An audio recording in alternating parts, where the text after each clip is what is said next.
അമ്മേ പരിശുദ്ധ അമ്മേ പരിശുദ്ധമേ ദൈവമാതാവേ കൃപാസനത്തിലൂടെ ഞങ്ങളുടെ ദേശത്തിനും അമ്മ മധ്യസ്ഥം തേടി തന്ന എല്ലാ അനുഗ്രഹങ്ങൾക്കും കൃപകൾക്കും ഞങ്ങളിപ്പോൾ ഹൃദയം നിറഞ്ഞ നന്ദി പറയുന്നു. അമ്മേ പരിശുദ്ധമേ ദൈവമാതാവേ 2004 ഡിസംബർ 7 ഉച്ചകഴിഞ്ഞ് 2:30 കൃപാസനത്തിൽ സംഭവിച്ച അമ്മയുടെ പ്രത്യക്ഷപ്പെടലിനെ കുറിച്ച് തിരുസഭയ്ക്ക് സമർപ്പിച്ചിരിക്കുന്ന പഠനരേഖകളുടെ സഭാത്മകമായ പഠനം ആരംഭിക്കുവാൻ ഞങ്ങൾ പ്രാർത്ഥിക്കുന്നു. അമ്മേ പരിശുദ്ധമേ ഭൂസ്വർലോകങ്ങളുടെ രാജ്ഞിയായ അങ്ങേയ്ക്ക് ഭൗമസംരക്ഷണത്തിനായി പ്രപഞ്ചപ്രകൃതിയെ തന്നെ തിരുസഭ പ്രതിഷ്ഠിക്കുവാൻ ഈ പ്രത്യക്ഷീകരണം വഴി ഇടയാക്കണമേ. പരിശുദ്ധമേ ജപമാല മാതാവേ സകല കൃപാസനം പ്രാർത്ഥനയോടും ചേർത്ത് ഞങ്ങളിപ്പോൾ പ്രാർത്ഥിക്കുന്ന ഈ കുടുംബത്തിന്റെ പ്രത്യേക നിയോഗം മക്കളെ അമ്മയുടെ പ്രത്യക്ഷീകരണത്തിന്റെ ഈ അനുഗ്രഹവേളയിൽ ഞങ്ങൾക്ക് സാധിച്ചു തരുവാൻ കനിയണമേ. ആമേൻ. വിശ്വാസ പ്രമാണം. സർവശക്തനായ പിതാവും ആകാശത്തിന്റെയും ഭൂമിയുടെയും സൃഷ്ടാവുമായ ദൈവത്തിൽ ഞാൻ വിശ്വസിക്കുന്നു. അവിടുത്തെ ഏകപുത്രനും ഞങ്ങളുടെ കർത്താവുമായ ഈശോ മിശിഹായിലും ഞാൻ വിശ്വസിക്കുന്നു. ഈ പുത്രൻ പരിശുദ്ധാത്മാവിനാൽ ഗർഭസ്ഥനായി കന്യകാമറിയത്തിൽ നിന്ന് പിറന്ന് പൊന്തിയോസ് പീലാത്തോസിന്റെ കാലത്ത് പീഡകൾ സഹിച്ച് കുരിശിൽ തറയ്ക്കപ്പെട്ട് മരിച്ച് അടക്കപ്പെട്ട് പാതാളങ്ങളിൽ ഇറങ്ങി മരിച്ചവരുടെ ഇടയിൽ നിന്ന് 3-ാം നാൾ ഉയർത്ത് സ്വർഗത്തിലേക്ക് എഴുന്നള്ളി സർവശക്തിയുള്ള പിതാവായ ദൈവത്തിന്റെ വലതുഭാഗത്തിരിക്കുന്നു. അവിടെ നിന്ന് ജീവിക്കുന്നവരെയും മരിച്ചവരെയും വിധിക്കുവാൻ വരുമെന്നും ഞാൻ വിശ്വസിക്കുന്നു. പരിശുദ്ധാത്മാവിലും ഞാൻ വിശ്വസിക്കുന്നു. വിശുദ്ധ കത്തോലിക്കാ സഭയിലും പുണ്യവാന്മാരുടെ ഐക്യത്തിലും പാപങ്ങളുടെ മോചനത്തിലും ശരീരത്തിന്റെ ഉയർപ്പിലും നിത്യമായ ജീവിതത്തിലും ഞാൻ വിശ്വസിക്കുന്നു. ആമേൻ. സുഖസ്ഥനായ ഞങ്ങളുടെ പിതാവേ, അങ്ങയുടെ നാമം പൂജിതമാകണമേ. അങ്ങയുടെ രാജ്യം വരണമേ. അങ്ങയുടെ തിരുമനസ് സ്വർഗത്തിലെ പോലെ ഭൂമിയിലും ആകണമേ. അന്നു വേണ്ടുന്ന ആഹാരം ഇന്ന് ഞങ്ങൾക്ക് തരണമേ. ഞങ്ങളോട് തെറ്റ് ചെയ്യുന്നവരോട് ഞങ്ങൾ ക്ഷമിക്കുന്നത് പോലെ ഞങ്ങളുടെ തെറ്റുകൾ ഞങ്ങളോടും ക്ഷമിക്കണമേ. ഞങ്ങളെ പ്രലോഭനത്തിൽ ഉൾപ്പെടുത്തരുതേ, തിന്മയിൽ ഞങ്ങൾ രക്ഷിക്കണമേ. ആമേൻ. നന്മ നിറഞ്ഞ മറിയമേ സ്വസ്തി, കർത്താവ് അങ്ങയുടെ കൂടെ സ്ത്രീകളിൽ അങ്ങ് അനുഗ്രഹിക്കപ്പെട്ടവളാകുന്നു. അങ്ങയുടെ ഉദരത്തിൻ ഫലമായി ഈശോ അനുഗ്രഹിക്കപ്പെട്ടവനാകുന്നു. പരിശുദ്ധ മറിയമേ തമ്പുരാന്റെ അമ്മേ, പാപികളായ ഞങ്ങൾക്ക് വേണ്ടി ഇപ്പോഴും ഞങ്ങളുടെ മരണസമയത്തും തമ്പുരാനോട് അപേക്ഷിക്കണമേ. ആമേൻ. കർത്താവിന്റെ ഉന്നതമായ നാമത്തിന് സ്വസ്ഥം ചെയ്യും. കർത്താവിന്റെ വിശുദ്ധ പൗരോഹിത്യത്തെ മഹത്വപ്പെടുത്തും. കർത്താവ് സഭയിലുള്ള സാന്നിധ്യം പ്രകടമാക്കണം. ഈശോയെ, ഈ ആഴ്ചയിലെ അങ്ങയുടെ കാരുണ്യം കണ്ണുനീരോടെ ആഗ്രഹിക്കുന്നുണ്ട്. ഈശോയെ, മുട്ടിന് താഴേക്ക്, കാൽമുട്ടിന് താഴേക്ക്, തുടയിലേക്ക് നീര് പൊങ്ങി കിടക്കണം. കർത്താവ്യത്തെ സ്പർശിക്കും. അവർക്ക് എഴുന്നേക്കാൻ പാടില്ല, ഇരിക്കണവര്. കർത്താവെ, അങ്ങനെയുള്ള എല്ലാവരും നീ സ്പർശിക്കണം.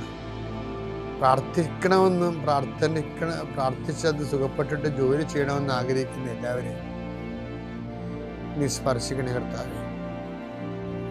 കർത്താവെ, യാത്രയുള്ള മക്കളെ ഞാൻ ഏൽപ്പിച്ച് പ്രാർത്ഥിക്കുന്നു. കർത്താവെ, വിദേശത്തേക്ക് യാത്ര ചെയ്യുന്നവരും സ്വദേശത്തേക്ക് യാത്ര ചെയ്യുന്നവരും ജോലി സംബന്ധമായ യാത്ര ചെയ്യുന്നവരും യാത്ര മുടങ്ങിപ്പോരുണ്ട്. ഈശോയെ, കാലുകൾ ഉദച്ചും വാഹന അപകടത്തിലും മരത്തിൽ നിന്ന് വീണും പലരും ഈ ദിവസങ്ങളിൽ അവരുടെ ഫോട്ടോയും കൂടെ എൻ്റെ അടുത്ത് വന്ന് അവരെല്ലാം ഞാനിപ്പോൾ ഓർത്ത് പ്രാർത്ഥിക്കണം. ഈശോയെ, ഈശോ, നിന്റെ തിരുമുറുപാർന്ന വലതുകരം, ആണിപ്പടുതാർന്ന അത്ഭുതകരം കിടപ്പ് രോഗികളുടെ മേൽ നീ നീട്ടണമെന്ന് പ്രാർത്ഥിക്കുന്നു. അടിപ്പിണർ പോലെ വൈദാഘാതം പോലെ ദൈവിക ശക്തി അവരിലേക്ക് ആവഹിക്കണമേ എന്ന് പ്രാർത്ഥിക്കുന്നു. നീ പോകുന്നിടത്തെല്ലാം നിന്റെ കൂടെ ഞാനുണ്ടാകുന്ന നല്ല ചില കർത്താവെ, നിന്റെ ചൈതന്യം അവരേക്ക് ആവശ്യിക്കുകയും എൻ്റെ പ്രാർത്ഥനയിൽ ആശ്രയിച്ചിരുന്ന് പ്രാർത്ഥിക്കുമ്പോൾ എൻ്റെ കാര്യം അച്ഛൻ പറഞ്ഞില്ലല്ലോ എന്ന് ഓർത്ത് ഇപ്പം സങ്കടപ്പെടുന്നവരെ അവർ മനസ്സിൽ വിചാരിക്കുന്ന കാര്യത്തിൻ്റെ മേലെ മാതാവിൻ്റെ മധ്യസ്ഥത്തിൽ യേശു നാമത്തിലെ വിടുതൽ ലഭിക്കട്ടെ. പിതാവും പുത്രനും പരിശുദ്ധാത്മാവിനെ. എൻ്റെ പ്രിയപ്പെട്ടവരെ, പരിശുദ്ധാത്മാവിൻ്റെ ഏറ്റവും വലിയ പൊതുദാനം എന്ന് പറഞ്ഞാൽ എന്താ പറയുക? അഭിഷേകമാണ്. നമുക്കറിയാം, ഈ സ്വർഗസ്ഥനെ പ്രാർത്ഥിക്കാൻ പറഞ്ഞപ്പോഴേ ഞങ്ങളെ പ്രാർത്ഥന പഠിപ്പിക്കണമെന്ന് ഈശോ പറഞ്ഞില്ലേ? ഈശോയോട് പറഞ്ഞില്ലേ? അപ്പോൾ ഈശോ എന്താ പറഞ്ഞത്? നിങ്ങൾ പ്രാർത്ഥിക്കുമ്പോൾ ഇങ്ങനെ പ്രാർത്ഥിക്കണം. എങ്ങനെ പ്രാർത്ഥിക്കണം? സ്വർഗ്ഗസ്ഥനായ ഞങ്ങളുടെ പിതാവേ, അങ്ങയുടെ നാമം പൂജിതമാകണമേ. അങ്ങയുടെ രാജ്യം വരണമേ. അങ്ങയുടെ തിരുമനസ്സ് സ്വർഗത്തിലെ പോലെ ഭൂമിയിലും ആകണമേ. ഇത്രയും 5 കാര്യങ്ങൾ പ്രാർത്ഥിക്കണമെങ്കിൽ എന്ത് വേണം? ഇത് ഒന്നും നമുക്ക് ക്യാഷ് ആൻഡ് കൈൻഡ് ആയിട്ടൊന്നുമില്ല. നമ്മുടെ കേൾക്കാത്ത പ്രാർത്ഥനയിൽ എടുക്കേണ്ട നിലപാടുകളേ ഉള്ളൂ. അതായത് നമ്മൾ പ്രാർത്ഥിക്കുന്ന വിഷയം ചില സമയത്ത് ക്രിസ്തുവിന് സംഭവിച്ച പോലെ പരമപിതാവ് കേൾക്കാൻ സാധ്യത ഉണ്ടാകത്തില്ല. കേട്ടാൽ നമുക്ക് ഭൗതിക നേട്ടവും ആത്മീയ നഷ്ടവും ഉണ്ടാകും. അപ്പം അങ്ങനെയുള്ള സ്ഥിതിക്ക് ഇപ്പം കർത്താവ് തന്നെ പറഞ്ഞില്ലേ, പിതാവെ സാധ്യമെങ്കിൽ പാനപാത്രം എന്നെ കടന്നു പോകട്ടെ, എങ്കിലും എൻ്റെ ഇഷ്ടമല്ല അങ്ങയുടെ ഇഷ്ടം, അങ്ങയുടെ നാമം പൂജിതമാകണമേ എന്നുള്ളത് കേൾക്കപ്പെടാത്ത പ്രാർത്ഥനയ്ക്ക് ഒരു വ്യക്തിക്ക് ഉണ്ടാകേണ്ട, അത് ആ സിറ്റുവേഷൻ കൈകാര്യം ചെയ്യാൻ വേണ്ടി ഉണ്ടാകേണ്ട ആന്തരിക അഭിഷേകമാണ്. ആ ആന്തരിക അഭിഷേകം ഉറപ്പ് വരുത്തിയിട്ട് മാത്രമേ ഒരു പ്രാർത്ഥനാ ജീവിതം മുന്നോട്ട് പോകാൻ പറ്റത്തുള്ളൂ. ഞാൻ എന്താ പറഞ്ഞതെന്ന് വെച്ച് കഴിഞ്ഞാൽ, ഇപ്പോൾ ഈശോ പറഞ്ഞ സ്വർഗ്ഗസ്ഥനായ പിതാവ് ചെല്ലിയത് എവിടെ വെച്ചാൽ അന്ത്യമായിട്ട് പിതാവ് എന്തുകൊണ്ട് നീ എന്നെ ഉപേക്ഷിച്ചു എന്ന് ചോദിച്ചതിന് ശേഷം ഈശോ എന്താ പറഞ്ഞത്?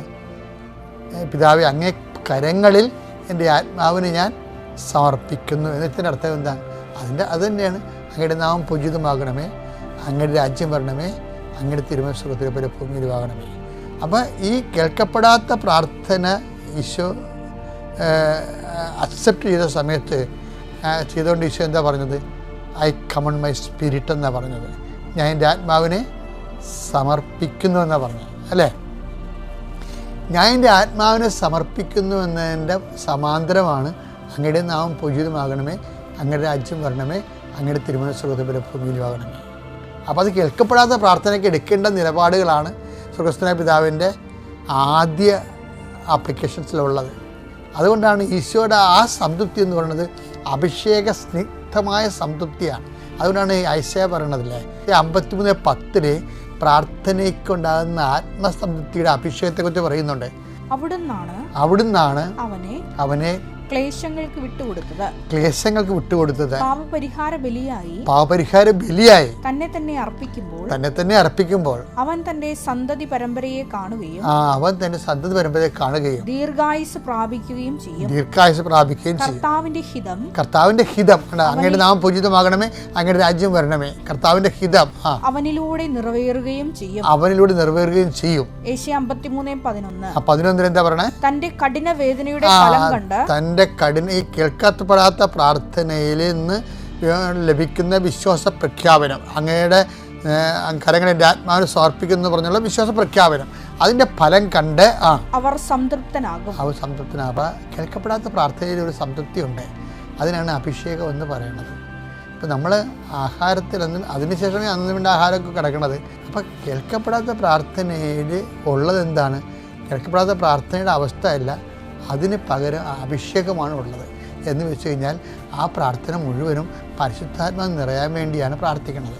പെന്തക്കോസ്തിലേക്ക് പോകുമ്പോൾ ഓർക്കണം, നീ സ്വർഗ്ഗസ്ഥനായ പിതാവിന് പ്രാർത്ഥിക്കുമ്പോൾ അങ്ങയുടെ നാമം പൂജിതമാകണമേ, രാജ്യം വരണമേ, തിരുമനസ്സ് സ്വർഗ്ഗത്തിലെ ഭൂമിയിലും ആകണമേ എന്ന് പ്രാർത്ഥന മുഴുവനും പ്രാർത്ഥിക്കുന്നത് എനിക്ക് പരിശുദ്ധാത്മാവ് നിറയണമേ, ദൈവഹിതം നിറവേറ്റാൻ എനിക്ക് അഭിഷേകം തരണമേ എന്നാണ് പ്രാർത്ഥിക്കുന്നത്.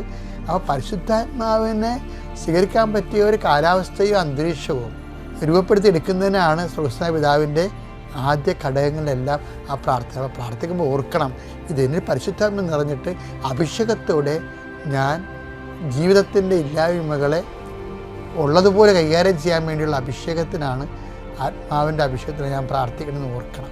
പേര് സാറാമ്മ മാത്തുക്കുട്ടി. ഞാൻ തിരുവല്ലായിൽ നിന്ന് വരുന്നു. ഞാൻ 2019 ഉടമ്പടി എടുത്തത്. എൻ്റെ മകന് വേണ്ടിയിട്ടാണ് ഉടമ്പടി എടുത്തത്. അവനൊരു നേഴ്സാണ്. അവന് 8 പ്രാവശ്യം IELTS എഴുതി കിട്ടിയില്ല. പിന്നെ ഇവിടെ വന്ന് ഉടമ്പടി എടുത്തു. അവൻ സ്റ്റുഡൻറ്റ് വിസയ്ക്ക് വേണ്ടിയിട്ട് അയർലൻഡിൽ കൊടുത്തു, കിട്ടി. MSc പാസ്സായി. അതുകൂടാതെ OET പരീക്ഷയും എഴുതി, അതിലും കിട്ടി. ഇന്നലെ അവൻ്റെ ജോലിക്ക് വേണ്ടിയിട്ടുള്ള എല്ലാ പേപ്പറുകളും ശരിയായി കിട്ടിയെന്ന് വിളിച്ച് പറഞ്ഞു. അതിന് വേണ്ടിയിട്ട് അമ്മ മാതാവിനും നന്ദിയോടെ സ്തോത്രം പറയുന്നു. പിന്നെ അവൻ്റെ വിവാഹത്തിന് ഒത്തിരി തടസ്സമായിരുന്നു, അതും മാതാവ് നടത്തി തന്നു. പിന്നെ ഞങ്ങൾക്ക് വെള്ളം കയറാത്ത സ്ഥലം വേണമെന്ന് മാതാവിനോട് പ്രാർത്ഥിച്ചു. മാതാവ് അത് കാണിച്ചു തന്നു. ആധാരം എഴുതിയില്ല, മെയ് മാസത്തിൽ എഴുതാനിരിക്കുകയാണ്. എല്ലാം മാതാവ് നടത്തിത്തരുമെന്ന് വിശ്വസിക്കുന്നു. പിന്നെ ഉടമ്പടി വെക്കാത്ത പല വിഷയങ്ങളും ഞങ്ങൾ പ്രാർത്ഥിച്ച് മാതാവ് എല്ലാം സാധിപ്പിച്ചു തന്നതിന് 1000 മാതാവിനോട് 1000 നന്ദി. ഈശോയ്ക്കും പരിശുദ്ധമ്മയ്ക്കും 1000 നന്ദി. എൻ്റെ പേര് ഷീന ജോർജ്. ഞാൻ കൊടുങ്ങല്ലൂരുള്ള കാരയിൽ നിന്നാണ് വരുന്നത്. 2019 ജനുവരി മാസം എൻ്റെ ഭർത്താവ് ബ്ലഡ് ഛർദ്ദിച്ച് ഹോസ്പിറ്റലിൽ അഡ്മിറ്റായി. പരിശോധനയിൽ ഡോക്ടർ പറഞ്ഞത് ലിവർ സിറോസിസും പിന്നെ കുടലുകളും അന്നനാളവും ആമാശയമൊക്കെ പൊട്ടിയിട്ടുണ്ടെന്നും ബാൻഡ് ഇട്ടിട്ടുണ്ടെന്നും അതൊക്കെ എപ്പോൾ വേണമെങ്കിലും അഴിഞ്ഞു പോകാമെന്നും പറഞ്ഞു. ഞാൻ വളരെയധികം വിഷമിച്ചു. ICUലായിരുന്നു. അപ്പോൾ ഒത്തിരി വിഷമിച്ചപ്പോൾ എനിക്ക് ഇവിടേക്ക് ഞാൻ രാവിലെ 7 മണിക്ക് ഈ കൃപാസനത്തിലേക്ക് ഫോൺ ചെയ്തപ്പോൾ ബ്രദറാണ് ഫോൺ എടുത്തത്. ഫോണിൽ കൂടെ സ്തുതിച്ച് പ്രാർത്ഥിച്ചു. അങ്ങനെ അത് കഴിഞ്ഞ പിന്നെ ഭയങ്കര മാറ്റമാണ് ഉണ്ടായത്. ICUന്ന് റൂമിലേക്കാക്കി വേഗം തന്നെ ഡിസ്ചാർജ് ചെയ്യാനും പറ്റി.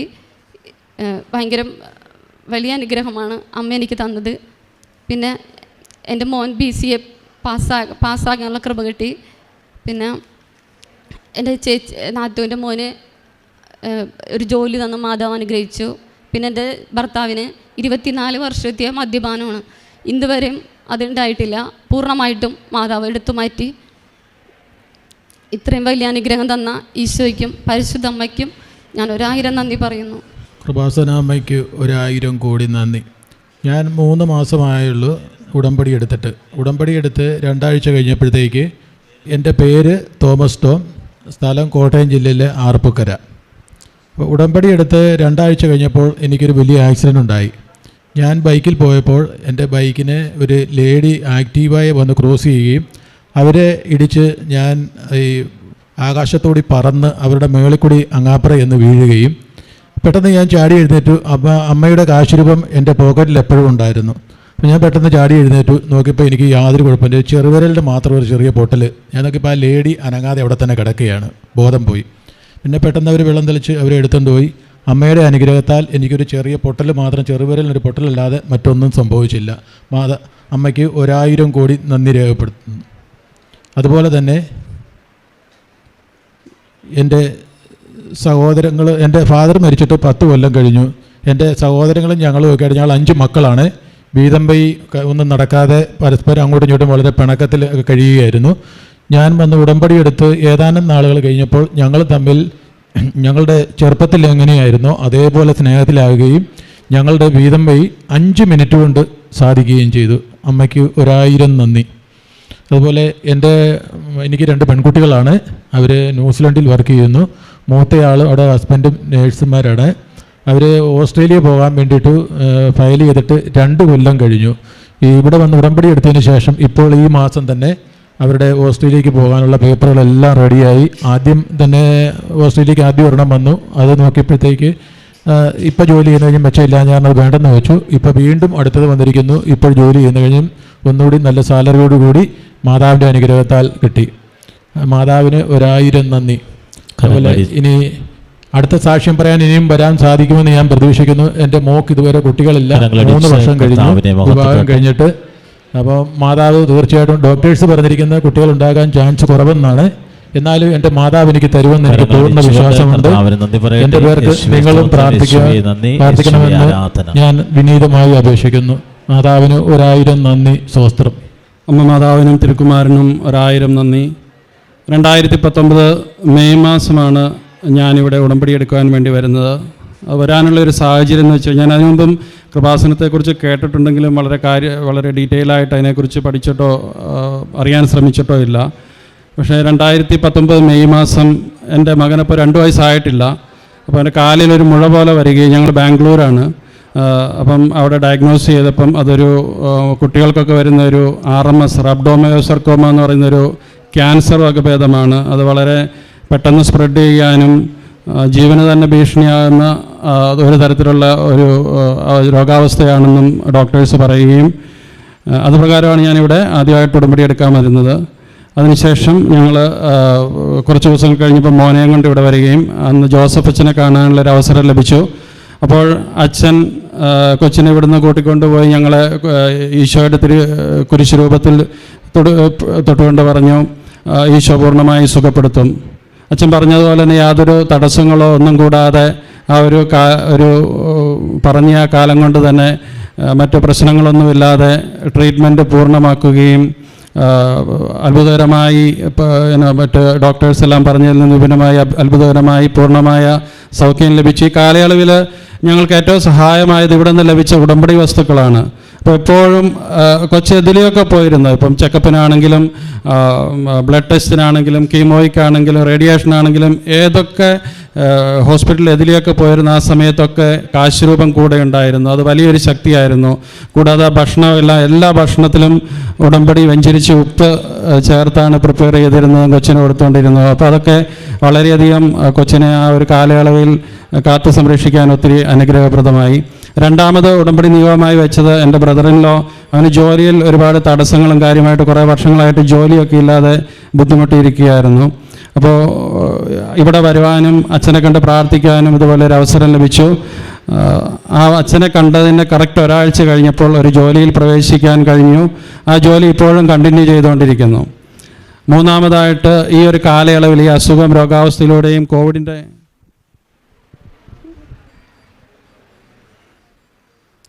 ഒരു കാലത്തിലൂടെയൊക്കെ കടന്നുപോയെങ്കിലും ഞങ്ങളുടെ സാമ്പത്തികമായിട്ടുള്ള മേഖലകളിലൊന്നും യാതൊരു ബുദ്ധിമുട്ടും വരാതെ അമ്മ മാതാവ് ഞങ്ങളെ കാത്തു പരിപാലിച്ചു. ഞങ്ങൾക്ക് ഈ അസുഖത്തിലൂടെ കടന്നു പോകുന്ന ഒരുപാട് മക്കളെ സഹായിക്കുവാനുള്ള വലിയ മനസ്സും അതിനുള്ള സാഹചര്യവും അമ്മ മാതാവ് ഒരുക്കി തന്നു. ഈ ഒരു കാലയളവിൽ തന്നെ ഞങ്ങൾ 5-6 വർഷമായിട്ട് ആഗ്രഹിച്ചുകൊണ്ടിരുന്ന ഒരു സ്ഥലം വാങ്ങുവാൻ ഞങ്ങൾക്ക് കഴിഞ്ഞു. അത് ഞങ്ങൾ കണക്ക് കൂട്ടിയതിലും വലിയൊരു സ്ഥലം ഞങ്ങൾക്ക് ബാംഗ്ലൂർ വാങ്ങാൻ കഴിഞ്ഞു. ഈ എല്ലാ അനുഗ്രഹങ്ങൾക്കും ഭൗതികമായും ആത്മീയവുമായും രോഗമേഖലയിൽ സൗഖ്യവുമായി എല്ലാം ഞങ്ങൾക്ക് ലഭിച്ച എല്ലാ അനുഗ്രഹങ്ങളെയും ഓർത്ത് സംരക്ഷണത്തെ ഓർത്ത് ഞങ്ങൾ അമ്മ മാതാവിന് ഒത്തിരി അധികം നന്ദി പറയുന്നു. എൻ്റെ പേര് ഡെറിൻ എന്നാണ്. ഞാൻ ആലപ്പുഴ മൗണ്ട് കാർമൽ ഇടവകയിൽ നിന്ന് വരുന്നു. ഞാനൊരു നേഴ്സാണ്. ഞാൻ കുറേ നാളായിട്ട് ആഗ്രഹിക്കുന്നു എൻ്റെ ഹസ്ബൻഡ് സൗദിയിലാണ്. ഹസ്ബൻഡിൻ്റെ അടുത്ത് ഒരു ഹോസ്പിറ്റലിൽ ജോലി കിട്ടണമെന്ന്. അങ്ങനെ ഹസ്ബൻഡിൻ്റെ ഞങ്ങൾ താമസിക്കുന്ന ഫ്ലാറ്റിനടുത്ത് ഒരു മിനിസ്ട്രിയുടെ ഹോസ്പിറ്റലുണ്ട്. അപ്പോൾ ഞാൻ അവിടെ പോകുമ്പോൾ ഞാൻ എപ്പോഴും ആഗ്രഹിച്ചു, ദൈവമേ എനിക്ക് ഈ ഹോസ്പിറ്റലിൽ ജോലി കിട്ടിയിരുന്നെങ്കിലോ എന്ന്. പക്ഷേ അവിടത്തേക്ക് ഇൻ്റർവ്യൂസ് വരുന്നത് വളരെ കുറഞ്ഞേ അവിടെ ഇൻ്റർവ്യൂ വരാറുള്ളൂ. പിന്നെ കുറേ നാൾക്ക് ശേഷം അവിടത്തേക്ക് ഇൻ്റർവ്യൂ വന്നു. അങ്ങനെ ഇൻ്റർവ്യൂ ഞാൻ അറ്റൻഡ് ചെയ്തു. പക്ഷേ എനിക്ക് അത് കിട്ടിയില്ല. കാര്യം എന്ന് പറഞ്ഞു കഴിഞ്ഞാൽ ഞാൻ ചിരിച്ചുകൊണ്ട് സംസാരിച്ചു എന്നുള്ളൊരു കാരണം കൊണ്ട് എനിക്ക് ആ ഇൻ്റർവ്യൂ കിട്ടിയില്ല. അപ്പോൾ ഞാൻ ഒരുപാട് വിഷമിച്ചു. ദൈവമേ, ഒരു നേഴ്സ് എന്നുള്ള ഒരു ഇതിൽ എപ്പോഴും ഒരു സ്മൈലി ആയിട്ടുള്ള ഒരു ഇതാണല്ലോ ഒരു നേഴ്സിന് എപ്പോഴും വേണ്ടത്. അപ്പോൾ ഞാൻ ഇൻ്റർവ്യൂ അറ്റൻഡ് ചെയ്ത സമയത്ത് മമ്മി എനിക്ക് ആ വെഞ്ചരിച്ച ആ രൂപവും തിരിയും ഒക്കെ തന്ന് ഞാൻ അതൊക്കെ വെച്ചുകൊണ്ടാണ് ഇൻ്റർവ്യൂ ചെയ്തത്. അപ്പോൾ എനിക്ക് കിട്ടാഞ്ഞപ്പോൾ ഞാൻ ഒരുപാട് വിഷമിച്ചു. അപ്പോൾ മമ്മി എൻ്റെ അടുത്ത് പറഞ്ഞു, നീ വിഷമിക്കണ്ട, എന്തെങ്കിലും ഒരു ഇത് കാണാതെ മാതാവ് ഒരിത് ചെയ്യൂല എന്ന് പറഞ്ഞു. 2 ദിവസം കഴിഞ്ഞപ്പോഴത്തേക്കും അവിടുന്ന് എനിക്ക് മെസ്സേജ് വന്നിരിക്കുന്നു, ഡെറിൻ ഒന്നും കൂടെ ഇൻ്റർവ്യൂ അറ്റൻഡ് ചെയ്യുമോ എന്ന്. ഞാൻ അന്ന് ഇൻ്റർവ്യൂ അറ്റൻഡ് ചെയ്തു. അന്ന് വൈകിട്ട് തന്നെ എനിക്ക് വന്ന് ഇൻ്റർവ്യൂ പാസ്സായി എന്ന് പറഞ്ഞു. ഇപ്പം ഇൻ്റർവ്യൂ കഴിഞ്ഞിട്ട് കറക്റ്റ് 1 മാസമായി. എൻ്റെ അടുത്ത് പറഞ്ഞു ഏപ്രിൽ 5-ാം തീയതി അല്ലെങ്കിൽ 6-ാം തീയതി പോകാൻ റെഡി ആയിക്കോളാൻ പറഞ്ഞു. പിന്നെ വേറൊരു കാര്യം എന്ന് പറഞ്ഞു കഴിഞ്ഞാൽ എൻ്റെ ഭർത്താവ് ഇടയ്ക്കിടയ്ക്ക് ഇങ്ങനെ കറുത്ത കളറിൽ ഇങ്ങനെ ഛർദ്ദിക്കുമായിരുന്നു. അപ്പോൾ ഞങ്ങൾ ഡോക്ടറെ അടുത്ത് ചെയ്യുന്നു. ഡോക്ടർ എൻഡോസ്കോപ്പി ചെയ്യാൻ പറഞ്ഞു. എൻഡോസ്കോപ്പി കഴിഞ്ഞു. ബയോപ്സിക്ക് വിട്ടത് ഉള്ളിൽ ചെറിയ കുരുക്കൾ പോലെ ഉണ്ടായിരുന്നു. അത് ബയോപ്സിക്ക് വിട്ടപ്പോൾ ഡോക്ടർ പറഞ്ഞു അത് പിന്നെ ക്യാൻസറിൻ്റെ ഒരിതാന്ന് പറഞ്ഞു. ഞാൻ മാതാവിനോട് പ്രാർത്ഥിച്ചു, എൻ്റെ മോൾക്ക് 1 വയസ്സാകുന്നതേ ഉള്ളൂ, അതിന് മുമ്പ് നീ എനിക്ക് എന്ത് ഇത്ര വലിയ ഭാരം തരുന്നു ദൈവം. മമ്മി ഇവിടെ വന്ന് മാതാവിനോട് പ്രാർത്ഥിച്ചു. മമ്മി ഉടമ്പടി എടുത്തിട്ടുണ്ട്. മമ്മി ഇവിടെ നിന്ന് പ്രാർത്ഥിച്ചു. എല്ലാവരും എനിക്ക് എൻ്റെ ഫാമിലിയിലുള്ളവരും എല്ലാവരും പ്രാർത്ഥിച്ചു. അത് കഴിഞ്ഞിട്ട് ആ ഡോക്ടർ തന്നെ വേറൊരു ഡോക്ടറിനെ കാണാൻ പറഞ്ഞു. അങ്ങനെ ആ ഡോക്ടർ കണ്ടപ്പോഴത്തേക്ക് ആ ഡോക്ടർ പറഞ്ഞു, ഡെറിൻ നമുക്കൊന്നും കൂടെ എൻഡോസ്കോപ്പി ചെയ്ത് ബയോപ്സിക്ക് നമുക്കൊന്നുകൂടെ വിട്ടു നോക്കാമെന്ന് പറഞ്ഞു. അങ്ങനെ അവിടെ വെച്ചിട്ട് അവർ ബയോപ്സിക്ക് വിട്ടു. ബയോപ്സി റിസൾട്ട് വന്നപ്പോഴത്തേക്കും ഒരു കുഴപ്പമില്ല, ചെറിയൊരു സാധാരണ മുഴകളാണ്, അത് ക്യാൻസറിൻ്റെ ഒന്നുമല്ല എന്ന് പറഞ്ഞു. പിന്നെ എൻ്റെ മമ്മിക്ക് വേണ്ടിയിട്ട് ഞങ്ങൾക്ക് കഴിഞ്ഞ 1 വർഷങ്ങൾക്ക് മുമ്പ് ഞങ്ങൾക്ക് എല്ലാവർക്കും കൊറോണ വന്ന സമയത്ത് എൻ്റെ മമ്മിയുടെ വയറ് ഇങ്ങനെ വീർത്തി വരുന്നു. അപ്പം മമ്മിക്ക് വേറെ കുഴപ്പമില്ല, വയറിന് ഭയങ്കര വേദന. അങ്ങനെ ഞങ്ങൾ ഡോക്ടറിൻ്റെ അടുത്ത് പോയപ്പോഴത്തേക്ക് ഡോക്ടർ ഇങ്ങനെ ബ്ലഡ് ടെസ്റ്റും എല്ലാം കഴിഞ്ഞപ്പോഴത്തേക്കും ഡോക്ടർ പറഞ്ഞു, ഡെറിൻ ഇത് 90% ക്യാൻസർ ആവാനാണ് സാധ്യതയെന്ന് പറഞ്ഞു. അപ്പോൾ എൻ്റെ ബ്രദർ ഒരു ഡോക്ടറാണ്. അപ്പോൾ ബ്രദറിന് റിസൾട്ടൊക്കെ അയച്ചു കൊടുത്തു. അവർ ബ്രദർ ഫ്രണ്ട്സിനെയൊക്കെ കാണിച്ചപ്പോഴത്തേക്കും അവരും പറഞ്ഞു ഇത് ക്യാൻസർ ആവാനാണ് സാധ്യതയെന്ന് പറഞ്ഞു. പക്ഷേ എൻ്റെ മമ്മി മാതാവിനോട് ഒരുപാട് പ്രാർത്ഥിക്കുന്ന ഒരു ആളാണ് എൻ്റെ മമ്മി. മമ്മി എവിടെ പോയാലും ഈ കാശ് രൂപവും മാതാവിൻ്റെ ഫോട്ടോയും കൊണ്ടാണ് നടക്കുന്നത്. മമ്മി പറഞ്ഞു എനിക്ക് ഒരു കുഴപ്പമില്ല, മാതാവ് എനിക്ക് ഒരു ഇതും വരുത്തത്തില്ല എന്ന് പറഞ്ഞു. തിയേറ്ററിൽ കയറ്റിയപ്പോൾ പോലും മമ്മി ആ രൂപവും ഇതും കൊണ്ടാണ് പോയത്. എന്നിട്ട് ഞങ്ങൾ ഓപ്പറേഷനൊക്കെ കഴിഞ്ഞ് വന്നു. ഞങ്ങളത് ബയോപ്സിക്ക് വിട്ടു. ബയോപ്സിക്ക് വിട്ടപ്പോഴത്തേക്കും മമ്മി പറഞ്ഞതുപോലെ ഒന്നുമില്ല, ക്യാൻസറില്ല, ഒന്നുമില്ല. ഇത്രയും വലിയ അനുഗ്രഹം തന്ന മാതാവിന് 1000 നന്ദി. ഞാനും എൻ്റെ കുടുംബവും എന്നും അമ്മയോട് കടപ്പെട്ടിരിക്കും. യേശുവെ നന്ദി, യേശുവെ സ്തോത്രം. എൻ്റെ സിസ്റ്റർ മാർഗരറ്റ്. ഞാൻ മരിയനാട് തിരുവനന്തപുരം കോൺവെൻറ്റിൽ നിന്ന് വരുന്നു. വിസിറ്റേഷൻ സഭാംഗമാണ്. ഞാനിവിടെ ആദ്യമായി വരാൻ കാരണം എൻ്റെ സഹോദരനാണ്. എൻ്റെ സഹോദരന് കൊറോണ രോഗം പിടിപെട്ട് മരിക്കുമെന്നുള്ള അവസ്ഥയിലായിരുന്നപ്പോൾ ഞാൻ ഞങ്ങളുടെ ഒരു റിലേറ്റീവായ ബ്രദർ എഡ്വേർഡിനെ വിളിച്ച് പറഞ്ഞു പ്രത്യേകം പ്രാർത്ഥിക്കണമെന്ന്. കൃപാസനത്തിൽ പറഞ്ഞ് അച്ഛനോട് പറഞ്ഞ് പ്രാർത്ഥിപ്പിക്കണമെന്നൊക്കെ പറഞ്ഞായിരുന്നു. അതിനുശേഷം ഞാൻ എൻ്റെ സഹോദരനെ കാണാനായി എൻ്റെ വീട്ടിൽ വന്നു. അദ്ദേഹത്തിനെ കണ്ടതിന് ശേഷം പിറ്റേ ദിവസം രാവിലെ ഞാൻ പറഞ്ഞു ഞാൻ കൃപാസനത്തിൽ പോവുകയാണെന്ന് പറഞ്ഞു. അപ്പോൾ എൻ്റെ സഹോദരൻ്റെ ഭാര്യയും മറ്റ് സഹോദരങ്ങളും കൂടി ഇവിടെ വന്ന് ഉടമ്പടി എടുത്തു.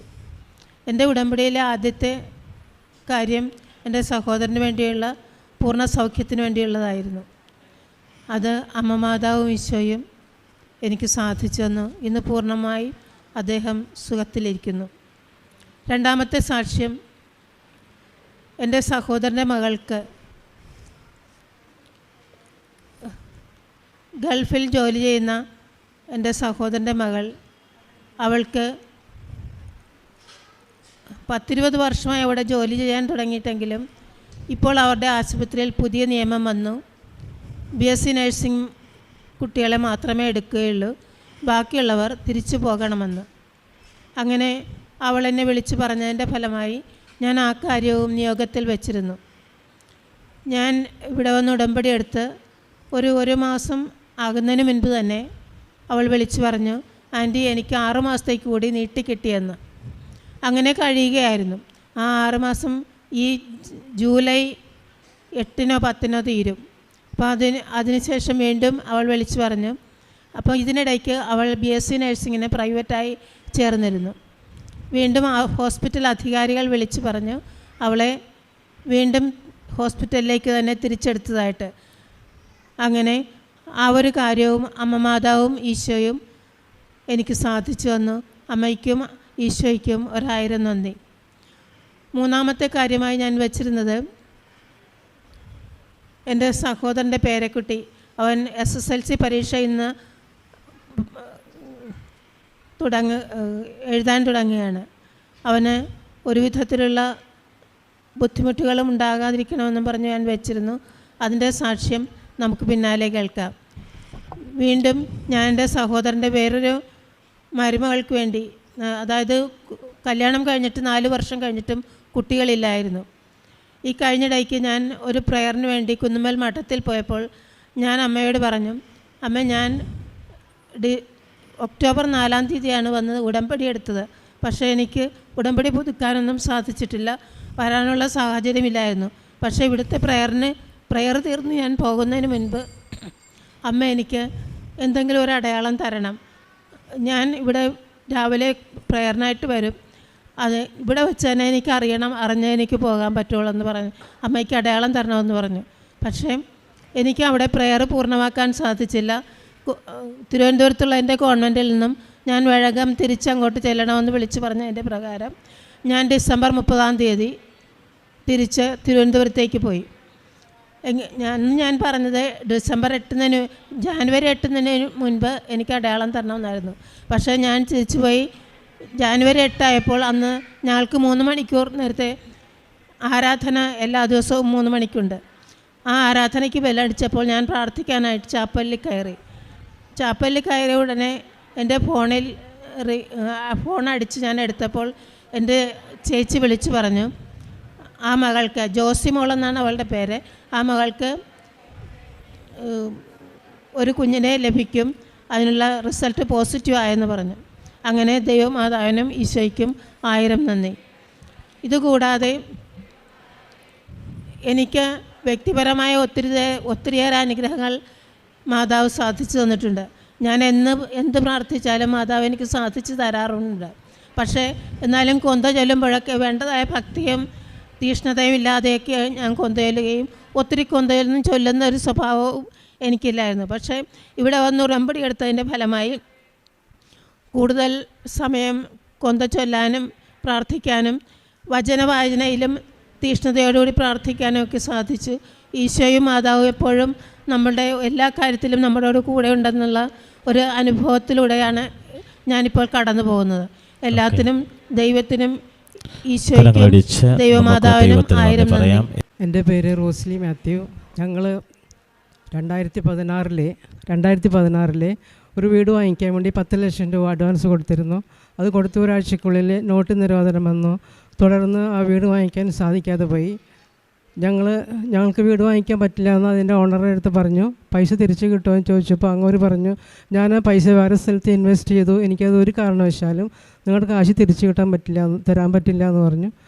അങ്ങനെ ഞങ്ങൾ വളരെ ടെൻഷനിലായിരുന്നു. 2019 ഞങ്ങളുടെ പള്ളിയിൽ ചെന്നപ്പോൾ അവിടെ ഒരു പത്രിക കിട്ടി ഞങ്ങൾക്ക്, മാതാവിൻ്റെ ഇവിടെ നിന്ന് ഇറങ്ങുന്ന പത്രിക. അത് വായിച്ച് അതനുസരിച്ച് ഞങ്ങളിവിടെ വന്നു, ഉടമ്പടി എടുത്തു. ഉടമ്പടി എടുത്ത് 2 ആഴ്ചയ്ക്കുള്ളിൽ ഞങ്ങൾക്ക് തരാൻ പറ്റില്ല എന്ന് പറഞ്ഞാൽ ആ 10 ലക്ഷം രൂപ ഞങ്ങൾക്ക് തിരിച്ചു കിട്ടി. ഞങ്ങൾക്ക് വളരെ ആശ്വാസമായി. അതിനുശേഷം ഞങ്ങൾ 8 വർഷമായിട്ട് ഒരു വീട് വെക്കാൻ വേണ്ടി ശ്രമിച്ചുകൊണ്ടിരിക്കുകയായിരുന്നു. ഉടമ്പടി എടുത്തതിന് ശേഷം താമസിയാതെ തന്നെ ആ വീട് നല്ല വിലയ്ക്ക് വെക്കാൻ സാധിച്ചു. അതുപോലെ തന്നെ ഞങ്ങൾക്ക് എല്ലാ സൗകര്യങ്ങളോടും കൂടിയ വേറൊരു പുതിയ വീട് വാങ്ങിക്കാനും ദൈവം കൃപ തന്നു. പിന്നെ ഇവിടെ നിന്ന് വന്ന് ധ്യാനം കൂടി പോയതിന് ശേഷം എൻ്റെ കാലിലുണ്ടായിരുന്ന 6 മാസം പഴക്കമുള്ള ഒരു വട്ടച്ചൊറി പോലെ ഉണ്ടായിരുന്നു. അത് കംപ്ലീറ്റ് മാറിപ്പോവുകയും എൻ്റെ കയ്യിലുണ്ടായിരുന്ന നീരും വേദനയും ഒക്കെ മാതാവിൻ്റെ ഓയിൽ പുരട്ടി അത് ഒരു രാത്രി കൊണ്ട് തന്നെ കംപ്ലീറ്റ് മാറി. പിറ്റേ ദിവസം തൊട്ട് പള്ളിയിലേക്ക് പോകാൻ സാധിച്ചു. പരിശുദ്ധ അമ്മ വഴി ഈശോ ഞങ്ങൾക്ക് തന്ന എല്ലാ അനുഗ്രഹങ്ങൾക്കും വേണ്ടി കൊടാനുകൂടി സ്തോത്രം ചെയ്യും. എൻ്റെ പേര് മേരി ജോസ്. ഞാൻ എറണാകുളത്ത് നിന്ന് വരുന്നു. ഞങ്ങളിവിടെ വന്നിരിക്കുന്നത് പരിശുദ്ധ മാതാവിൻ്റെ മധ്യസ്ഥതയിൽ കർത്താവ് ഞങ്ങൾക്ക് തന്ന വലിയ അനുഗ്രഹത്തിന് സാക്ഷ്യം പറയാൻ വേണ്ടിയിട്ടാണ്. എൻ്റെ ഭർത്താവിന് പ്രോസ്ട്രേറ്റിൻ്റെ രോഗം തുടങ്ങിയിട്ട് 2004 മുതൽ തുടങ്ങിയതാണ്. അന്ന് മുതൽ ഞങ്ങൾ ട്രീറ്റ്മെൻറ്റും പിന്നെ അതിൻ്റെ ഒരു ടെസ്റ്റ് PSA എന്നൊരു ടെസ്റ്റും ചെയ്ത് ഫോളോ അപ്പ് ചെയ്തുകൊണ്ടിരിക്കുന്നുണ്ടായിരുന്നു. 2018 PSA കണ്ടമാനം കൂടുകയും അന്ന് ഡോക്ടർ ഒരു ബയോപ്സി എടുത്ത് നോക്കണമെന്ന് പറയുകയും ചെയ്തു. ദൈവകൃപയാൽ അന്ന് ബയോപ്സി നോർമലായിരുന്നു. ഞങ്ങൾ പിന്നെയും ട്രീറ്റ്മെൻറ്റും ഫോളോ അപ്പും ചെയ്തുകൊണ്ടിരുന്നു. കഴിഞ്ഞ കൊല്ലം ഡിസംബറിൽ PSA ഭയങ്കരമായിട്ട് കൂടുകയും ഡോക്ടറിൻ്റെ അടുത്ത് പോയപ്പോൾ ഡോക്ടർ ഒരു സ്കാൻ ചെയ്ത് നോക്കണമെന്ന് പറഞ്ഞു. സ്കാൻ ചെയ്താൽ ഡോക്ടറിന് ഒരു സംശയം തോന്നിയതിൻ്റെ പേരിൽ രണ്ടാമതും ബയോപ്സി എടുക്കാൻ പറഞ്ഞു. ബയോപ്സിക്ക് 12 സാമ്പിളാണ് എടുത്തിരുന്നത്. അതിൽ 10 സാമ്പിളും നോർമലായി വന്നെങ്കിലും 2 സാമ്പിളിൽ ക്യാൻസർ ഉണ്ടോ എന്നൊരു സംശയം അവർ പറഞ്ഞു. സംശയമായതുകൊണ്ട് ഡോക്ടർ വേറൊരു ഹോസ്പിറ്റലിലൂടെയും പോയിട്ട് ചെക്ക് ചെയ്യാൻ പറഞ്ഞു. അങ്ങനെ ആ സാമ്പിളും കൊണ്ട് വേറൊരു ഹോസ്പിറ്റലിൽ നമ്മൾ ബയോപ്സിക്ക് കൊടുത്തു. ഞാൻ എന്നും മാതാവിനോട് 5:30 മണിക്ക് കഴിഞ്ഞിട്ട് ലൈറ്റ് ക്യാൻഡിൽ പ്രെയർ ചെല്ലുമായിരുന്നു. അപ്പോൾ എൻ്റെ സിസ്റ്റർ പറഞ്ഞു, കൃപാസനത്തിൽ പോയി മാതാവിനോട് പ്രാർത്ഥിച്ചാൽ മാതാവ് നമ്മളെ കൈവിടുകയില്ല എന്ന് പറഞ്ഞു. ഞാനും എൻ്റെ ഭർത്താവും കൂടി ഇവിടെ വന്നു. മാതാവിൻ്റെ അടുത്ത് കണ്ണീരോടെ പ്രാർത്ഥിച്ചു. പ്രാർത്ഥനകളൊക്കെ എഴുതിയിട്ട് മതിശാദിച്ച് ഞങ്ങൾ തിരിച്ചു പോയി. പക്ഷേ റിപ്പോർട്ട് വന്നപ്പോൾ ആ റിപ്പോർട്ടും പോസിറ്റീവ് തന്നെയായിരുന്നു. ഞങ്ങൾക്ക് ഭയങ്കര നിരാശയുമൊക്കെ ആയിരുന്നു. പക്ഷേ അന്ന് ഞാൻ വിചാരിച്ചു ദൈവം എൻ്റെ പ്രാർത്ഥന കേട്ടില്ലല്ലോ. പക്ഷെ നമ്മൾ വിചാരിക്കുന്ന പോലെയല്ല ദൈവം നമ്മൾക്ക് വേണ്ടി ഓരോന്ന് കരുതി വെച്ചിരിക്കുന്നത്. ഞങ്ങൾ അന്ന് ആ ബയോപ്സി എൻ്റെ പ്രാർത്ഥന ദൈവം കേട്ടായിരുന്നെങ്കിൽ ഞങ്ങൾ സമാധാനമായി വീട്ടിൽ പോകുമായിരുന്നു. എന്നാൽ അവിടെ ഇരുന്ന ക്യാൻസർ വലുതായി പിന്നീട് വന്ന് ബയോപ്സി ചെയ്യുമ്പോൾ അത് ഭയങ്കരമായിട്ട് പടരുകയും ചെയ്യുമായിരുന്നു. അപ്പോൾ ഞങ്ങൾക്ക് മനസ്സിലായ കാര്യം നമ്മുടെ പദ്ധതിയല്ല, ദൈവം നമ്മൾക്ക് കരുതിയ പദ്ധതി അതിനേലും വലുതാണ്. മാതാവ് നമ്മൾക്ക് വേണ്ടി മധ്യസ്ഥം യാചിച്ചാൽ ദൈവത്തിന് നമ്മളെ കൈവിടാൻ സാധിക്കില്ല. അങ്ങനെ ഡോക്ടറിൻ്റെ അടുത്ത് ഞങ്ങളൊരു ഓൺകോളജി ഡിപ്പാർട്ട്മെൻറ്റിലേക്ക് റെഫർ ചെയ്തു. അവിടെ ഡോക്ടറിൻ്റെ അടുത്ത് നിന്നപ്പോൾ ഡോക്ടർ പറഞ്ഞു, ഇത് ഇനീഷ്യൽ സ്റ്റേജാണ്, ഓപ്പറേഷൻ കൊണ്ട് നമുക്ക് സുഖപ്പെടുത്താൻ പറ്റും, പക്ഷേ അതിന് മുമ്പായിട്ട് ഒരു പെറ്റ് സ്കാൻ ചെയ്യണമെന്ന് പറഞ്ഞു. അതൊരു നിർണായകമായ ടെസ്റ്റായിരുന്നു.